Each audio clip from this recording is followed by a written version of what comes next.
കാണാൻ കൊള്ളാം. പിന്നെ എന്റെ ബ്രോ ആയിരുന്നു ഇദ്ദേഹം. ഓക്കെ, ബ്രോ എന്നാ ഞാൻ വിളിച്ചോണ്ടിരുന്നത്. മെസ്സേജ് ഒക്കെ അയക്കുന്ന ബ്രോ സുഖാണോ, എന്തൊക്കെയുണ്ട് വിശേഷം, അങ്ങനെ ആയിരുന്നു. പിന്നെ ഇത് ആക്ച്വലി അറേഞ്ച് താങ്കളുടെ ഉള്ളില് ഇവരുടെ ഒരു പരിങ്ങലുണ്ടായിരുന്നോ? ഇല്ല, ആക്ച്വലി നമ്മള് ഫസ്റ്റ് സംസാരിക്കുന്ന സമയത്ത് കല്യാണം കഴിക്കണം എന്നുള്ള പ്ലാനൊന്നും ഇല്ല. നമ്മള് എന്താ പറയാ, ഒരു ഫംഗ്ഷനിൽ വെച്ച് കാണുന്നു, പരിചയപ്പെടുന്നു, ഓക്കെ. അതിനുശേഷം പിന്നെ വല്ലപ്പോഴും ഹായ് ബൈ മെസ്സേജ് അയക്കും, അത്രേ ഉള്ളൂ. അപ്പൊ ആ സമയത്ത് എനിക്ക് വലിയ ബ്രോ എന്ന് വിളിക്കുന്നത് ഓൾമോസ്റ്റ് എല്ലാവരും അങ്ങനെയാണ് വിളിക്കാറ്. അപ്പൊ അതുകൊണ്ട് എനിക്ക് വലിയ ഇതൊന്നും തോന്നിയിരുന്നില്ല. പിന്നെ ഈ കല്യാണ ആലോചനകളൊക്കെ വരുന്നു, ഭയങ്കരമായിട്ട് വീട്ടുകാർ ആലോചിക്കുന്നു. അപ്പോ എനിക്ക് എൻ്റെ ഒരു കൺസെപ്റ്റിലാണെന്നുണ്ടെങ്കിൽ ആരെങ്കിലും കല്യാണം കഴിക്കുന്നതിനോട് താല്പര്യമില്ല. നമുക്ക് അത്യാവശ്യം കുറച്ചെങ്കിലും അറിയാവുന്ന ഒരാളായിരിക്കണം, എന്നാലേ അവരുമായിട്ട് നമ്മൾ ഒത്തുപോകുന്നു നമുക്ക് ജഡ്ജ് ചെയ്യാൻ പറ്റുള്ളൂ. അതോടൊപ്പം തന്നെ അത്യാവശ്യം കുറച്ച് ടാലന്റ് ഉള്ള ഒരാളായിരിക്കണം എന്ന് എനിക്ക് നിർബന്ധമുണ്ട്. അതായത് ഇൻഡസ്ട്രിയിൽ നിന്ന് തന്നെ ഒരു ആളായി കഴിഞ്ഞാൽ നല്ലത് എന്നൊരു തോന്നലുണ്ടായിരുന്നു. പക്ഷെ ആ തോന്നൽ ആദ്യം തന്നെ അടിച്ചമർത്തപ്പെടുകയായിരുന്നു. എന്റെ കൂടെയുള്ള കൊളീഗ്സ് എല്ലാവരും പറഞ്ഞു, ഒരിക്കലും നീ ഇൻഡസ്ട്രിയിൽ നിന്ന് ഒരു പെൺകുട്ടീനെ കല്യാണം കഴിക്കരുത്. കല്യാണം കഴിച്ചു കഴിഞ്ഞാൽ ഈഗോ ഉണ്ടാവും, ഡിവോഴ്സ് ആവും. അതുകൊണ്ട് ഡിവോഴ്സ് ആണ് അതിന്റെ അവസാനം, അല്ലാതെ വേറെ ഒന്നും നോക്കേണ്ട ആവശ്യമില്ല. നീ പുറത്തുനിന്ന് ഒരു കുട്ടീനെ നോക്കുന്നതാണ് നല്ലത്. ഓൾമോസ്റ്റ് എല്ലാവരും അത് തന്നെയാണ് പറയാറ്. കാര്യം എന്ന് വെച്ച് കഴിഞ്ഞാല് കാണുന്ന ന്യൂസസും എല്ലാം അതുപോലെ ആയതുകൊണ്ട് എല്ലായിടത്തും ഡിവോഴ്സ് ഉണ്ട്. പക്ഷെ ഇത് ഇൻഡസ്ട്രിയിൽ നിൽക്കുന്ന ആൾക്കാർ കുറച്ചൊരു ഫെയിം ഉള്ളത് കൊണ്ട് ബാക്കിയുള്ളവരിലേക്ക് അറിയുന്നു, അത്രേ ഉള്ളൂ വ്യത്യാസം. അപ്പൊ എനിക്ക് ആ കൺസെപ്റ്റിനോട് എനിക്ക് യോജിക്കാൻ പറ്റിയിട്ടില്ല.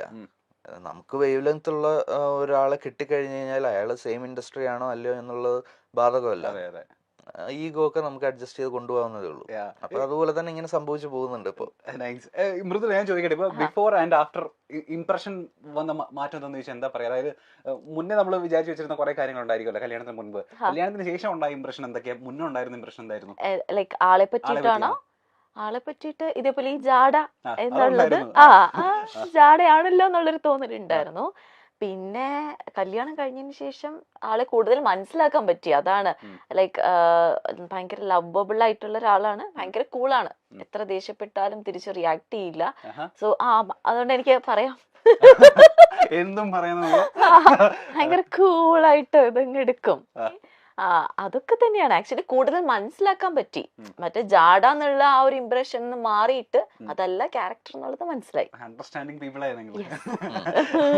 ഇപ്പൊ മൃദുലേനെ ഈ പറയുന്ന പോലെ യുവേനെ നമുക്ക് എല്ലാവർക്കും ഇഷ്ടമായി തുടങ്ങിയതുണ്ടല്ലോ സ്റ്റാർ മാജിക്കിന് വന്നതിന് ശേഷമാണ്. നിങ്ങളുടെ പേഴ്സണാലിറ്റി എന്താണെന്നും ഒക്കെ മനസ്സിലായത് നമുക്ക് അങ്ങനെ. നിങ്ങളുടെ ടാലന്റ് എന്താണെന്നും ഞാൻ ഇപ്പൊ യൂട്യൂബിൽ നോക്കിയപ്പോ ഒരു വീഡിയോന്, ഒരു പെർട്ടിക്കുലർ വീഡിയോന്, മൃദുലയുടെ പെർഫോമൻസ് ഉള്ള ഒരു വീഡിയോന് 8.3 മില്യൺ വ്യൂസ് പോയേക്കുന്ന വീഡിയോ. അതായത് എനിക്ക് തോന്നുന്നു ഏറ്റവും കൂടുതൽ വ്യൂസ് പോയത് സ്റ്റാർ മാജിക്കിന്റെ ആ പെർട്ടിക്കുലർ വീഡിയോനായിരിക്കും. സ്റ്റാർ മാജിക്കിന്റെ ഒരു റെക്കോർഡ് തകർത്ത നായികയാണ്. യുവ മോശമല്ല, പിന്നീടാണ് യുവയ്ക്കും ഇങ്ങനെ ഒരു കഴിവുണ്ട്. മെയ്ഡ് ഫോർ ഈച്ച് തരാണ്. ഞാൻ മിമിക്രി ഇവർ രണ്ടുപേരും തോളോട് തോള് നിൽക്കുന്ന കപ്പിളാണെന്ന് നമ്മൾ പിന്നീടാണ്. ഇപ്പോഴേ ഞാൻ ചെറിയൊരു ടാസ്ക് തന്നു കഴിഞ്ഞാൽ ആരെങ്കിലും നമ്മളുടെ വീഡിയോ ഒന്ന് മില്യൺ അടിക്കാൻ വേണ്ടിട്ട് ഒന്ന് ആരെയൊക്കെ നമുക്ക് ചെയ്യാൻ പറ്റും? ഇപ്പൊ ഈ പറഞ്ഞ പോലെ സ്റ്റാർ മാജിക്കിൽ വന്നതിന് ശേഷം ഒരുപാട് പേർക്ക് ഇപ്പൊ ഫാൻ ഫോളോയിങ്സ് കൂടിയിട്ടുണ്ട്. ഇപ്പൊ അനു ആയിക്കോട്ടെ, ലക്ഷ്മി നക്ഷത്ര ആയിക്കോട്ടെ, ബിനു അടിവാലി ആയിക്കോട്ടെ. ആരാണ് ആദ്യം അനുവിനെ ഈ പറയുന്ന ഈ മൊമെന്റിൽ നമുക്ക് ഇത് കാണിക്കാൻ പറ്റുമോ?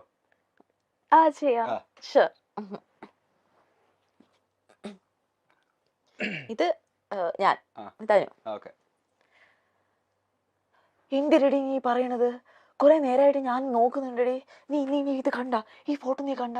അയ്യോ എന്ത് നല്ല രസമുണ്ടല്ലേ, ഞാൻ അപ്പോഴേ പറഞ്ഞതാണ്. എനിക്ക് വയ്യ. എന്നെ കൊള്ളാമോടി, നീ പറ, ഈ കുടുംബം കൊള്ളാമോടി, പറയടി. കുഴപ്പമൊന്നും ഇല്ലല്ലോ അല്ലേ? ഇതെന്തോന്ന്, നിന്റെ ലിപ്സ്റ്റിക് എന്തോന്ന്, കൊള്ളില്ല. കൊള്ളാല്ലേ?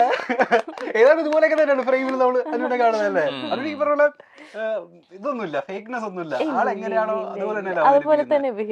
ചേട്ടന്റെ അങ്ങോട്ടേക്ക് ഞാൻ പ്ലേറ്റ് മാറ്റാണ്. ചേട്ടൻ ഈ പറയുന്ന പോലെ ബിനു അടിമാലിനെ അവതരിപ്പിക്കുന്ന കണ്ട സമയം നമ്മൾ ഞെട്ടിപ്പോയിട്ടുണ്ടായിരുന്നു. കോളേജിലെ അത്യാവശ്യം മിമിക്രി ഒക്കെ ചെയ്യുന്ന ആളായിരുന്നോ? കോളേജിൽ ഡിഗ്രിക്ക് പഠിച്ചുകൊണ്ടിരുന്ന സമയത്ത് ഇതേപോലെ കോമ്പറ്റീഷൻ, കോളേജ് ലെവലിലുള്ള കോമ്പറ്റീഷൻ, ആർട്സ് ഫെസ്റ്റിനൊക്കെ ചെയ്യുമായിരുന്നു. പ്രൈസ് വാങ്ങിക്കുമായിരുന്നു. ഇതറിയായിരുന്നോ? കല്യാണത്തിന് മുന്നേ അറിയാം? അന്ന് അവതരിപ്പിച്ചപ്പോഴാണ് ആദ്യമായിട്ട് അറിയുന്നത്. ആണല്ലേ? ഓ ചേട്ടാ. ഓക്കെ, അതിന് ശേഷം പിന്നെ പ്രാക്ടീസ് അങ്ങനെയൊന്നും ഇല്ലായിരുന്നു.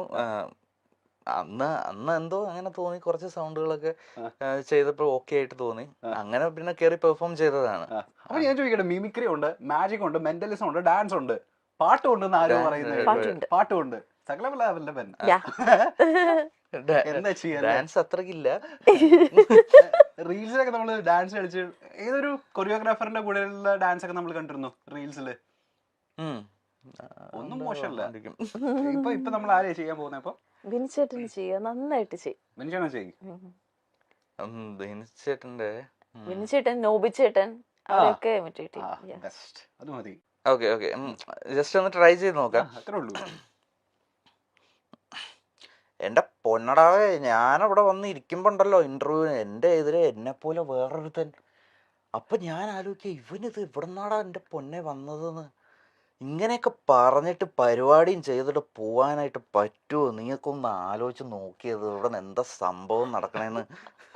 എന്നെ പൊന്നടവേ, ഒരു രക്ഷയില്ല. ബിനുചേട്ടന് മുമ്പില് പെർഫോം ചെയ്തിട്ടില്ലേ? ഇത് ബിനുചേട്ടൻ എല്ലാവരെയും ഈ പറയുന്ന പോലെ കോമഡി എടുത്തിട്ട് മറ്റേ ഇൻസൾട്ട് ചെയ്യുന്ന ആളാണല്ലോ. ഈ ചേട്ടന്റെ മുൻപില് ഈ സാധനം അവതരിപ്പിച്ച സമയത്ത് ചേട്ടന്റെ റെസ്പോൺസ് എന്തായിരുന്നു? പുള്ളി ഡയറക്റ്റ് ആയിട്ട് കേട്ടിട്ടില്ലെന്ന് തോന്നുന്നു. പുള്ളി ഇല്ലാത്തൊരു എപ്പിസോഡിലായിരുന്നു ഞാൻ പെർഫോം ചെയ്തത്. ചേട്ടന്റെ റെസ്പോൺസ് അതിനുശേഷം പിന്നെ പുള്ളി എന്ന് പറഞ്ഞാ കൊള്ളായിരുന്നു കേട്ടോ. ഇനി ആരാ നോബി ചേട്ടൻ ചെയ്യാൻ പറ്റുമോ? നോബി ചേട്ടൻ്റെ എനിക്ക് ഓർമ്മയില്ല, മൈൻഡിൽ നിന്ന് പോയി അവസാനം. വേറെ ആരെയൊക്കെ ചെയ്യുമ്പോ? അല്ലാതെ നമുക്ക് മറ്റേ ഫിലിമിലൊക്കെ ഉള്ള കുറച്ച് ആൾക്കാരുടെ ഒക്കെ പുറത്തേക്ക് ഞാൻ സ്ഥിരം പണ്ട് കോളേജിൽ ചെയ്തിട്ടുണ്ടിരുന്ന സാധനങ്ങളൊക്കെ തന്നെ. കൊച്ചിൻ ഹനീഫയും ജനാർദ്ദനും തമ്മിലുള്ളൊരു ഡയലോഗ്, ആസനെ അർദ്ധം ഷക്കീല പെറ്റി ഇരട്ടാന്ന് കേട്ടത് പോയാലോ? ഓ നീ തങ്കപ്പനല്ലടാ പൊന്നപ്പനാ.